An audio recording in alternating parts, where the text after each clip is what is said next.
idiot who said Shesterkin's bad? No, who would make such a video? Turns out that idiot was right. Let's go! Give me what I want! Kick down the door! Drew, you are not doing this!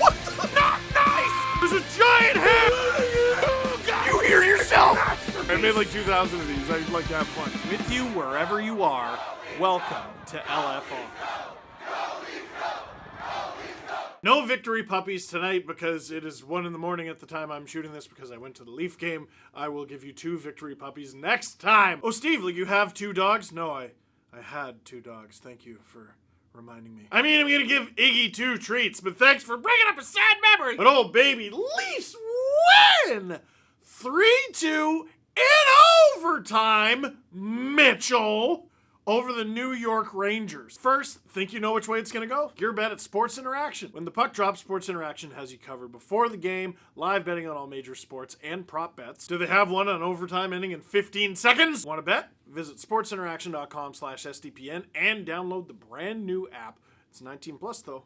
Please play responsibly. Me personally, Toonie Steve. That's it. I can't do more than a Toonie. So, this is going to be like a 1-ish taker because, again, it's extremely late. But it was awesome. I got to go to my first game of the season, and what a game it was. First of all, these were the seats. These were the seats. If I wanted to be stand-up guy and so that you could see me on TV when the camera passes, I could have done that, but I didn't do it because I didn't do it. I was invited by Mike Schmidt, who you might remember as the dapper gentleman who helped us with the Easter Seals event at Scotiabank Theatre and the NHL and all that, and helped us raise a ton of money, and he's helped us raise a ton of money for Easter Seals over the year. He's a gem, and he's like, Steve, do you want these amazing seats? And I said, yes, I do, Mike, because I'm going to risk life and limb to come to this game. If you haven't shoveled your driveway yet, if you're not from the GTA, you're like, oh, Torontonians talking about. This is, no exaggeration, the heaviest snow I have ever seen or felt. Seriously, like, I tried to shovel it, and it's so wet and heavy and semi-frozen that it doesn't move, like, to the side like nice powder. It just rolls like a sheet. It's like a cinnamon toast bun that no one would want to eat because it's got driveway dirt on it, and it weighs 40,000 pounds, and nobody likes it. But I wanted to go to a game. This is way too far into a season for me to have not gone to a game. I believe I had to say no at certain points. I had to cancel. I wanted to go to this game, but Jesse Blake raised the stakes because he got me a classic Brian Leetch Rangers jersey, and he said that I had to wear it out of the arena if the Leafs lost. And when you're that close, oh, it's a long walk up, and it's a real long walk up if you're wearing a Rangers jersey. I don't want to do it. But very early on in the game, Joey Anderson, who was in the lineup, sets up Pontus Holmberg, who was in the lineup, gets a partial break, rips a backhand on Igor Shesterkin. See, I told you he wasn't very good. And the Leafs take the early 1-0 lead. Now, Pontus Holmberg, I like to use as a jumping off point for the conversation. You can tell I went to the game today, eh? I like to use Pontus Holmberg as a jumping off point for the conversation pertaining to Kyle Dubas and his contract extension, because it's easy to get wrapped up in the first round defeats. It's valid, frankly, to get wrapped up in the first round defeats, even though they show incremental improvements. You can't tell me last year wasn't an improvement on the years before, and you can't tell me this year isn't an improvement on last year. But you keep losing in the first round, it's kind of tough. But Pontus Holmberg, for some reason in me, like triggers the big picture when it comes to Dubas.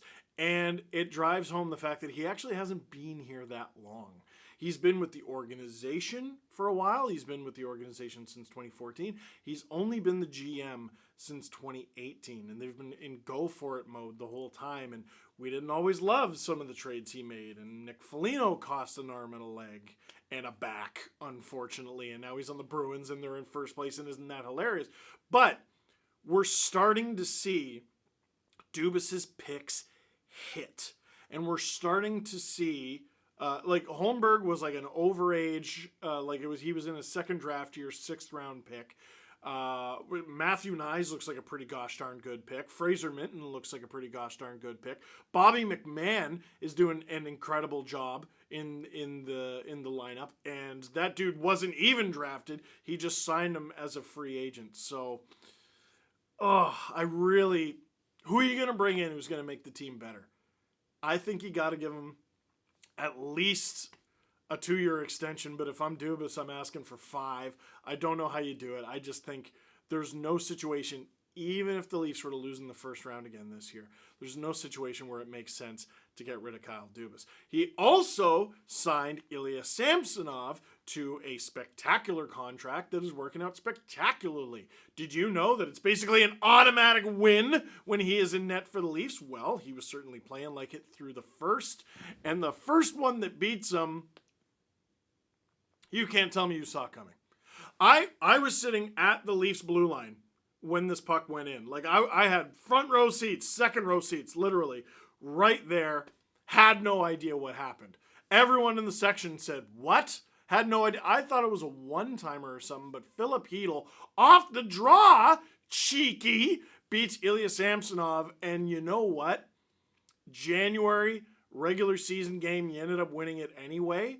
It sucks that it went in, but I would hazard a guess that Samsonov is going to be a little more attentive to the face-off for the rest of the season.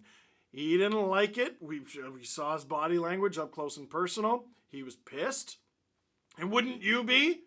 I don't think he's going to let that happen again. One thing that the Giordano-Hall pair cannot let happen again is whatever on earth happened leading to the second Hedl goal. Giordano is he's yeeting his entire Paisan body just down the ice trying to get in the way. Justin Hall did the stop, drop, and roll. It was all festive, and none of it ended up working, and it beat Samsonov. So you have kind of a fluke goal. Yeah, you got to be ready, but how often do you see that? It's kind of a fluke goal, and a goal where Sammy was completely left out to dry.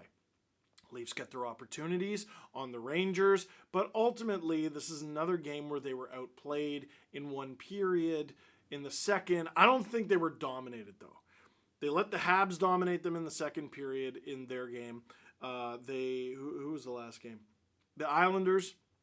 They let the Islanders dominate the first period, but it wasn't quite as pronounced. This one, I mean, you're not going to win every period. That's ridiculous.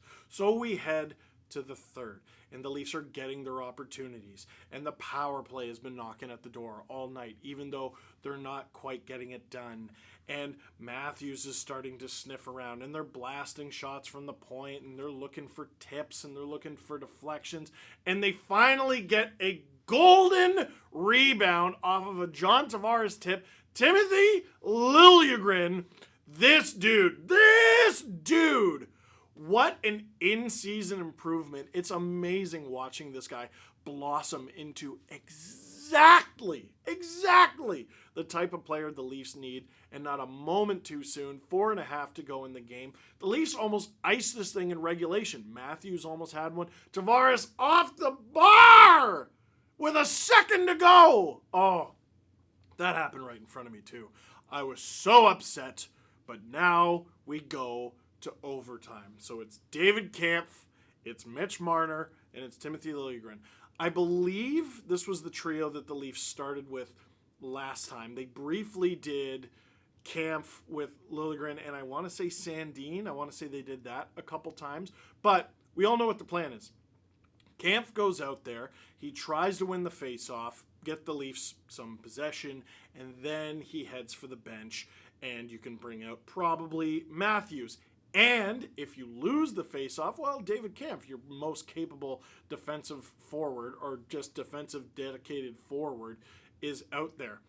What ended up happening is the Rangers got so confused because it was like David Kampf had the opportunity to go directly off, decided not to, sort of joined the play, and then skirted across the blue line for Matthews to come over the board.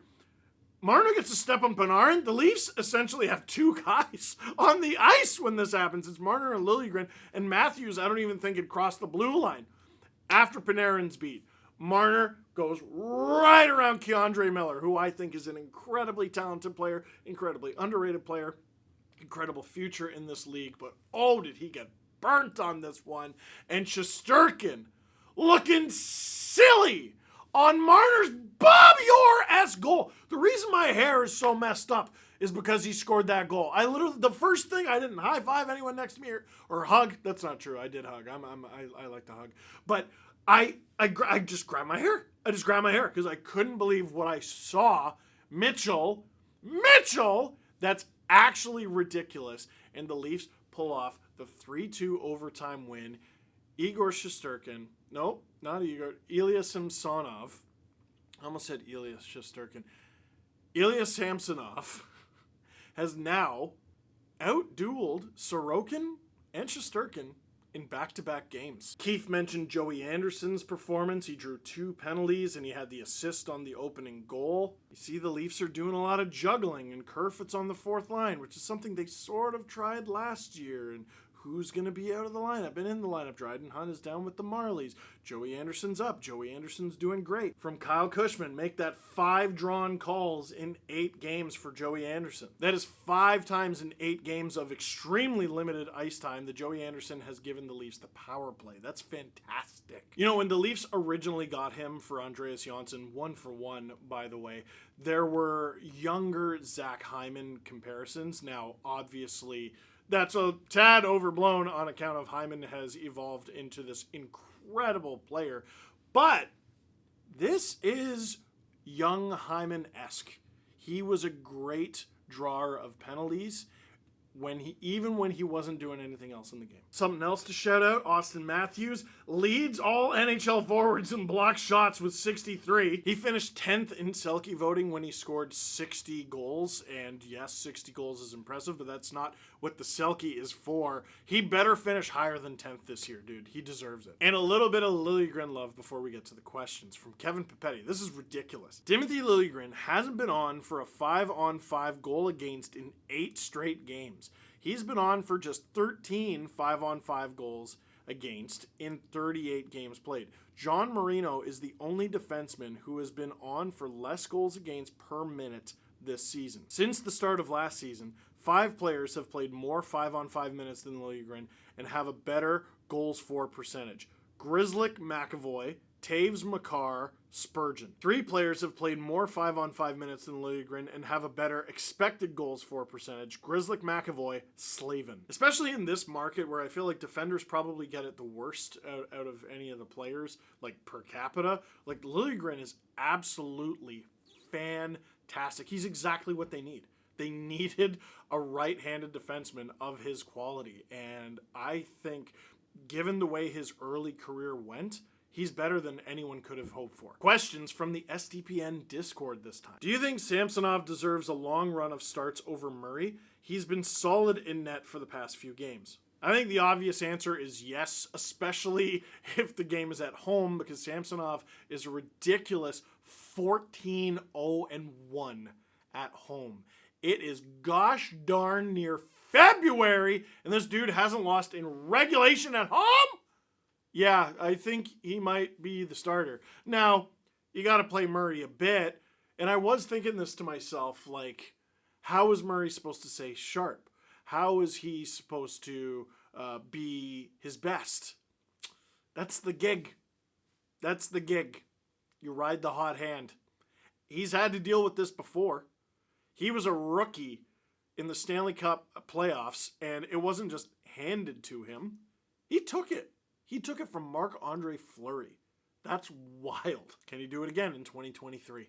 Right now it's Sammy's net. Are these games showing the Leafs are beginning to acquire that championship mentality required to win in the playoffs? Yes and no. I think you're reading into it a little too directly. Like, oh yeah, that was a championship caliber game. I look at it as sort of championship or just quality habits and abilities. They overwhelmed the Rangers at times. They pressed for offense when they needed to. They stayed patient. They didn't cheat for offense. And overall in the game, they had a pretty good defensive game. There's something about that power play that cannot help but give up chances against, but overall, yeah, that's a good team, man. They get goaltending these days. Their D is pretty solid, and they can score. It's a great way to be. What should be our gift to Sweden? We should at least thank them for blessing everyone with Willie, Pontus, and Liljegren, eh? I was trying to think of what Canada has that Sweden doesn't. Like, they have snow and ice and everything, and also no sun, which we haven't seen for like a month. But I'm going to go with the stereotypical answer and say poutine, because imagine poutine with IKEA meatballs. Steve, you can just call them Swedish meatball. IKEA meatballs! 10 out of 10 would eat. Can we start a petition to please get a picture of Pontus on the NHL app? The disrespect is unreal. Yeah, I don't know what it is. There's a bunch of things that are out of date on like the NHL app and the related apps and everything. Like Holmberg still doesn't have a picture. It's nearly February. I saw a page recently where the stat leaderboard for the Leafs showed Matthews had, I think it was 41 goals. And I said, really? And then I realized the stat leaderboard was from the COVID bubble season with the All-Canadian division. Give Holmberg a picture! And then pick a favorite reaction from the crowd in this photo. Ooh, okay, there's a lot. There's a lot of really good ones, but I think I'm going to have to go with this.